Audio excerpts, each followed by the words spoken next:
Imagine having to spend weeks, even months, in a hospital room, not able to leave. That's the reality for patients in the GD6 cancer unit at HSC. Now, medically, this ward is top-notch, but in terms of comfort, it needs an upgrade. So, former patients, staff, and the hospital came up with the Hope Project. Adrienne Pan joins us now live from St. Vital Centre with more. Janet, I am at the Bomber store, the team a huge supporter of the Hope Project. Members of the Blue Lightning cheerleading team are here, along with all the items in an eBay auction going to support GD6. Now that includes this signed Milt Stegall jersey. He actually played in this, so you'll want to bid on it. Come down to the store, take a look at all the items up for bid, but first take a look at this and you'll see exactly why GD6 needs your help. Good morning, this is Adrienne Pan, wanting to come into the ward. Before you even enter GD6, it's clear this is a very special unit.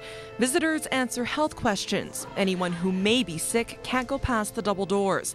GD6 is a completely sterile environment for patients with leukemia or recovering from bone marrow transplants. We cross-country ski a lot, and Sue was just flying away from me, and that's not normal.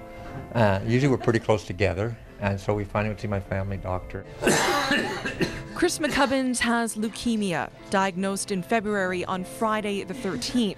Now he's in GD6 for chemotherapy. For the last 35 days, the former Olympic athlete's been fighting cancer, pneumonia, and isolation. Patients have weak immune systems and cannot leave the unit. Sometimes they can't even leave their own rooms. That can last up to 6 weeks, longer if there are complications. It's a roller coaster, it's emotional. And it's hard work. Yeah. Chris's wife worries about getting sick herself. She sleeps in this old, hard chair by his side. If I'm worn out, I'm going to maybe get sick again, and that's been a constant fear because we were not allowed to see each other except through 2 double doors for a whole week. The special hypoallergenic furniture is worn, TVs are outdated, and the paint on the walls needs a facelift. It's why the unit needs $250,000 to upgrade its 15 patient rooms and lounges. If you had more of a home atmosphere, it'd make it a lot easier, I think.